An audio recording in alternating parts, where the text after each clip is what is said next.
मनुष्य मानकर अनुग्रह पाइबाटा पाप नहीं, किंतु आंभ मानकर भरोसा मनुष्य मानक उपरे रहिबार नहीं। आंभ मानकर निज उपरे मध्य आमे भरोसा करिबार नहीं।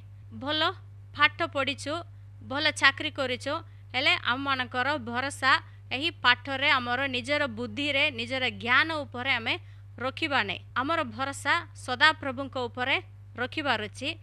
यही ज्ञान बुद्धि, यही धन संपत्ति, यही भल चाकरी, यही सबु मध्य ईश्वर कटारु ही आमे माने पाइछु। सेतिरे आमे निज उपरे निर्भर करिया पई किछि नहीं। आउ केते जन अछंती तांकर सौंदर्यता सुंदरता उपरे से मानकर भरोसा अछि। एई सब विषय चिरदिन पई आसे नहीं।